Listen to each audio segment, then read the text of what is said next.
of these officers and officials of the BPI, ipa-lifestyle check din natin sila. May kapalit yan eh. Let's check out their hobbies. Let's check out kung saan may mga maraming bahay to. Kung nagbabalanse ba yung sweldo nila sa lifestyle nila.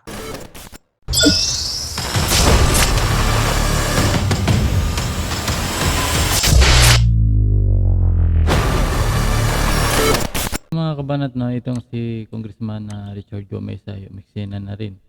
Kasama si Kong Teves, Congressman Teves. Yung, iwan ko lang kung sinong Teves ang binabanggit dito ni Congressman Richard Gomez. So ito'y walang katapusang pag-iimbestiga dito sa pagmahal ng sibuyas, no? Umabot na naman ng December, halos mag-iisang taong itong pag-iimbestiga nila. Ngayon ito'y patungkol pa rin sa sibuyas, mga kabanat, na parang madaling sabi, parang itong mga congressman natin ay parang pinapaikot lamang ng mga buyers, mga traders dito sa larangan ng pag-i-import, pagbibili ng sibuyas. So ngayon medyo napuno itong si Congressman Richard Gomez na gusto niyang ipa-lifestyle check itong mga nasa BPI. Hindi siya naniwala na walang nakikinabang diyan, mga kabanat.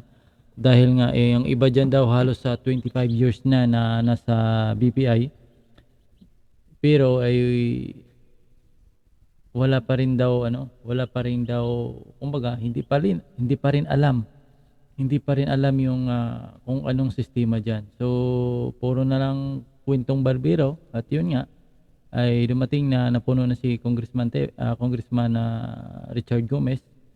At yun, lifestyle check niya ito. At gusto niyang titingnan talaga, na sabi niya nga dapat ibabalance niya yung pag-check dito sa pang-araw-araw nilang mga activity at kung gaano karami yung kanilang pag-aari, at i-match daw yan sa kinikita nila sa kanilang mga sahod. So walang kawala itong mga taong ito. So nakakalungkot, mga kabanat, itong ating bansa ay napugara ng mga buaya talaga, na yung gobyerno natin ay ginagamit ng ilang mga malalaking tao para isasabotahe. So panoorin niyo itong maiksing video ni Congressman Richard Gomez. Mr. Chair, I don't understand how difficult it will be to forecast, ang onion production in our country. We know that between now and February, we will be harvesting onions. So I also don't understand, on the same manner, why the BPI will allow the importation of onions. So definitely, exactly yung sinasabi ni Congressman Teves and JJ Suarez, that if the imported onions will come in at the time of harvest of our local producers, definitely talo tayo doon. Kasi mas mura pumapasok yung yung mga imported onions natin. So what should BPI do? Forecast. Papasukin niyo yung onions na nagpa-plant pa lang tayo, walang harvest. And second, Congressman Barsaga was saying, and the legal officer of BPI, na kulang ang requirements ng cold storage, dapat hindi sila nag-ooperate. We have a directory of all the warehouse, of all the cold storage all over the country. Therefore, they must be checked, Mr. Chairman. Padala natin sa mga LGU so that the LGU can issue a cancellation of the business permits. Wag muna sila ipa-operate, but allow the air conditioning equipment and refrigeration to continue its functions until such time that all this cold storage ma-comply nila lahat ng requirements nila. Siguro, another recommendation, Mr. Chair, is that all of these officers and officials of the BPI, ipa-lifestyle check din natin sila. Tama. Because I'm sure, by doing that, may kapalit yan eh. Let's see how they're doing. Let's check out their hobbies. Let's check out kung saan may mga maraming bahay to. Kung nagbabalanse ba yung sweldo nila sa lifestyle nila. I think that's very important, Mr. Chair. Good. I so move, Mr. Chair. Yes, thank you. So there's a motion from the Honorable Richard Gomez, particular to the recommendations to the BPI, that is duly seconded by the Honorable PD Barsaga. Therefore, motion is carried. May we request BPI to please comply with the request of the Honorable Richard Gomez. Mr. Chair, Mm. In addition lang po. Sige po. Yes, Ma'am In Dichetina. addition lang po. How many years na po kayo sa BPI? Kayo po. Mm. How many years na po kayo sa BPI? Mag 25 years So na po. 25 years. For 25 years, hindi niyo pa rin po alam yung cycle ng pagtatanim ng sibuyas? I'm sorry po ma'am, but for around 23 years I served as a chemist for the pesticide analytical laboratory Ito yung mga mukha nito mga kabana to, mukhang mukhang pera no? Tsura pa lang in Cagayan de Oro, and I was appointed last year in the Plant Product Safety Services Division as OIC Chief po. Opo. So, but the Plant Quarantine Division may be able to answer that. Kasi po, kaya po natin naitanong yan, imposible naman na hindi nyo alam yung cycle kung kailan dapat magtanim, kung kailan po anihan, kung kailan po ang peak season.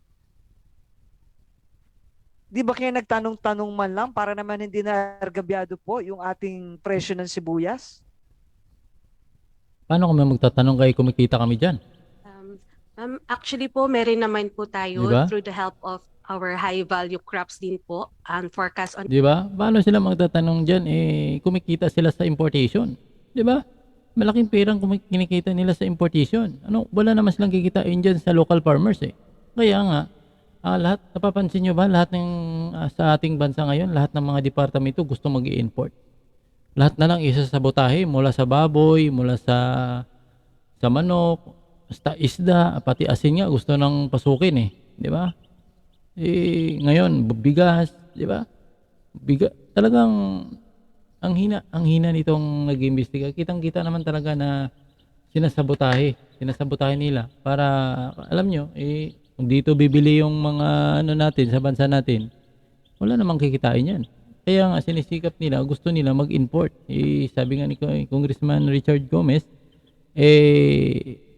kung saan yung tatanim yung anihan na, doon sila mag-import. Gusto kasi nila isasabotahe. Gusto nilang patayin yung mga farmers dito para manghihina ang loob ng mga farmers para hindi na magsasaka.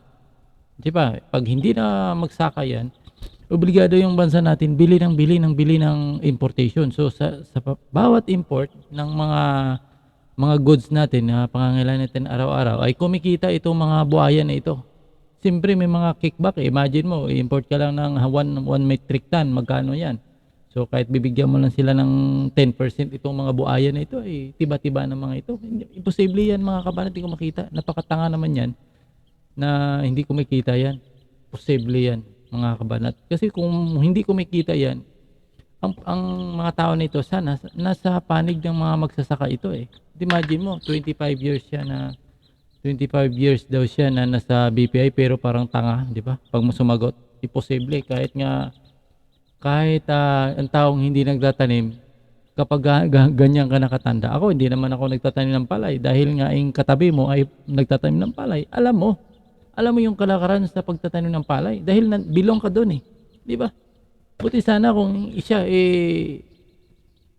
ibang siya. Halimbawa, hindi siya kasama diyan, part siya ng department ng part siya ng department na yan, posible hindi niya alam mga kabanat. Napakatanga naman yung 25 years ka ni isang marites, wala kang nababalitaan patungkol sa pagtatanim, sa cycle ng pagtatanim.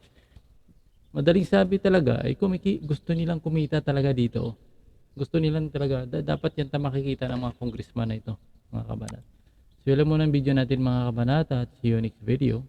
What's up video? So, mamaya, sisikapin natin kukunin yung isang naghirig kasi kahapon patungkol sa kay Gonzales, itong bike na makikita natin kung gaano siya kasinungaling talaga. So mamaya mga kabanan, i-review natin ito.